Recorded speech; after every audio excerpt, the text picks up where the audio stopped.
Halo teman-teman, hari ini kita lagi di mana nih? Kita lagi di rumah Ibu Inggit Garnasi. Di rumah Ibu Inggit Garnasi ada apa aja sih? Cus ah! Halo. Halo teman-teman, di sini ada foto Soekarno pada umur 22 tahun. Dan di sini ada foto Ibu Inggit Garnasi pada usia 35 tahun. Dan di sini Ibu Inggit Garnasi pada usia 70 tahun. Di sebelah sini ada ruangan baca untuk membaca.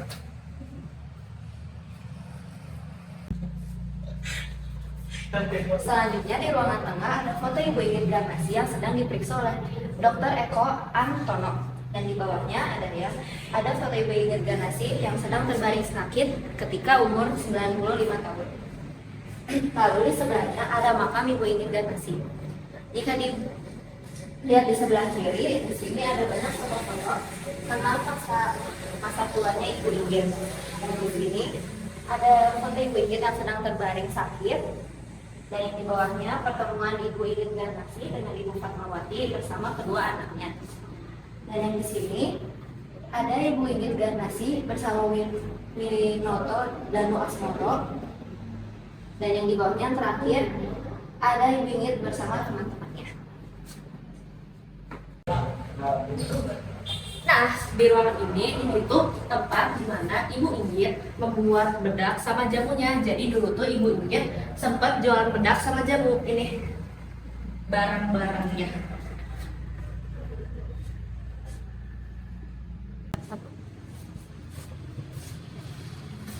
Di sini ada Pak Soekarno berpeas supir yang setia mengantar Ibu Inggit karena selalu berada di samping, diberi julukan Sagigireun atau Sagir. Dan di sini ada Ibu Inggit Garnasi ketika berumur 35 tahun.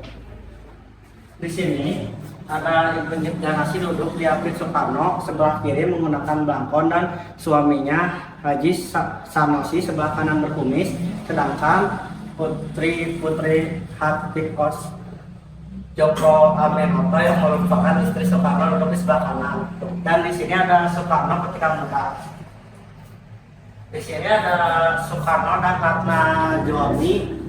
Di sini ada Ibu Inggit dan Soekarno foto bersama keluarga. Soekarno dan Ibu Inggit selesai memberi kursus politik pada masyarakat tahun 1927. Di sini ada duduk dari kiri ke kanan Soekarno, Inggit, DR Samsi dan istri, kawan-kawan seperjuangan seperti Asmara Hadi dan Ali Sastro Ami Jojo berdiri di belakang. Foto diambil setelah Soekarno keluar dari penjara Sukamiskin, Bandung. Selanjutnya ada gedung Immaculata, tempat Tunel Kalimutu memainkan sandiwara di bawah pimpinan Bung Karno ND. Di ND, Bung Karno senang berenang di sungai Nangaban. Selanjutnya, Bung Karno, Ibu Inggit, Ratna dijuami di tempat pembuangan di Bengkulu tahun 1939. Foto bersama Bung Karno dan kawan-kawannya sebelum keberangkatan ke Bengkulu tahun 1938. Selanjutnya, Bung Karno dan Ibu Inggit bersama kawan di pembuangan Bengkulu tahun 1940, berdiri kiri Dahram menjahit baju Bung Karno yang dibawa dari ND Flores. Ibu Inggit Garnasi Ratna Juwami seorang kawan dan Soekarno. Ratna Juwami berkerudung dan Fatma di sebelah kirinya. Selanjutnya, Bung Karno sekeluarga dan beberapa kawan sedang menonton pertandingan bulu tangkis wanita di Bengkulu. Sekembalinya dari Bengkulu, Soekarno keluarga dijemput oleh kawan-kawannya di pelabuhan Pasar Ikan. Juli 1942, dari kiri ke kanan, Anwar Tojokrom, Noto Bung Hatta, Ratna Dejuami, Ibu Inggit Garnasi, Bung Karno, Sundoro, dan Asmara Hadi. Ini merupakan surat pernikahan dan perceraian antara Soekarno dan Ibu Inggit pada surat 1812. Namun Soekarno tertulis 24 tahun, padahal saat itu beliau berumur 22 tahun. Sedangkan umur Ibu Inggit Garnasi tertulis 23 tahun, padahal Ibu Inggit Garnasi berumur 35 tahun. Next, selanjutnya ada peristiwa Bandung Lautan Api. Selanjutnya, Ibu Inggit Ganassi di masa mudanya. Ibu Inggit Ganassi mendapat kunjungan takhir dari mantan suaminya, Soekarno pada tahun 1960. Ibu Inggit Ganassi berfoto bersama dokter pribadinya. Atas prakarsa Ali Sadikin dan istrinya, Inggit dapat dipertemukan dengan Pak Fatmawati pada tahun 1980. Selanjutnya, Inggit Ganassi mendapat kunjungan dari Jong Mitai yang lebih dikenal dengan Haji Masagung. Pada masa tuanya, Inggit sering dikunjungi oleh orang-orang yang meminta nasihat atau berobat kepadanya.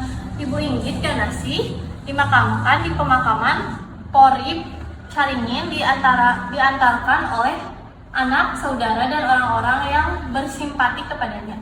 Terlihat pada foto Ratna Sari Dewi berdoa di depan pusara Inggit Ganassi.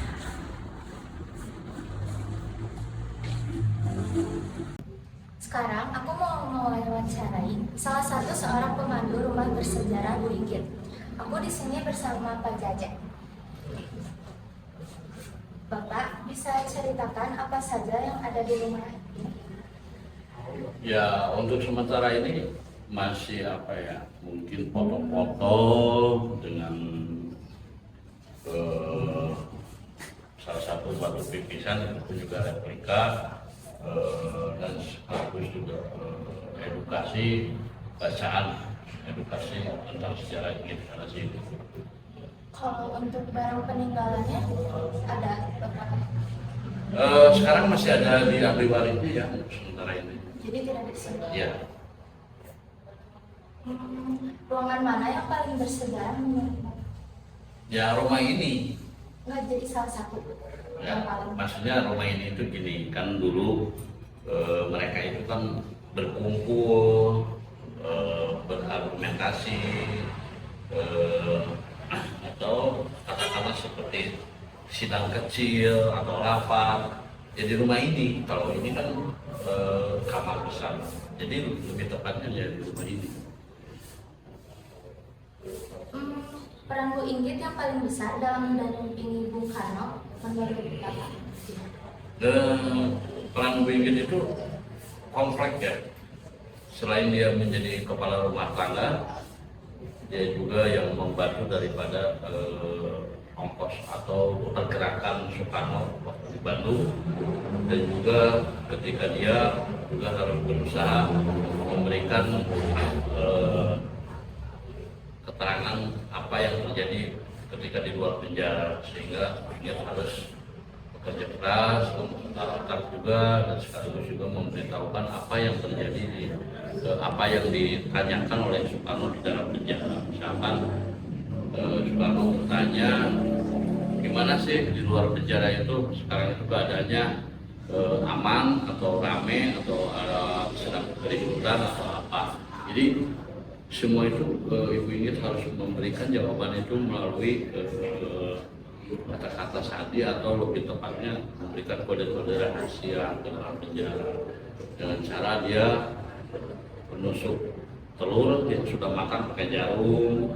Terus dia juga menulis di salah satu secari kertas yang ditumpuk oleh nasi, dan di situ nanti Soekarno itu harus menerjemahkannya ke dalam kitab sejarah Al-Quran, karena apa yang ditanya ke Soekarno itu pasti jawabannya semua ada di Al-Quran, tapi kita harus memberitahukan apa aja gitu kan. Dan itu adalah bagian daripada perjuangan Inggit membantu Soekarno ketika di dalam penjara Banjai, dan sekaligus juga dia itu harus menyembunyikan buku yang setebal kurang lebih 20 cm, karena menyembunyikan buku itu ke dalam penjara itu juga nggak mudah, karena harus melalui para sipir atau penjaga penjara. Dan Ibu Inggit pun juga harus sampai berpuasa selama 7 hari untuk memasukkan buku itu ke dalam penjara. Jadi kenapa Soekarno meminta buku itu ya, karena dia akan membuat sebuah pledoi atau pembelaan dalam sidang ketika Soekarno disidangkan di Gedung Nahdlatul Indonesia. Jadi Ibu Inggit itu yang paling besar ya pengorbanannya pas waktu Pak Soekarno di penjara. Betul, dan sekaligus juga Ibu ingat penerjemah daripada bahasa Sunda ke bahasa Indonesia. Karena kalau dulu juga Soekarno juga sama, suka belusukan ke daerah-daerah memberikan ceramah-ceramah politik juga. Ya Pak, cukup sekian ya wawancaranya. Terima kasih. Sama-sama.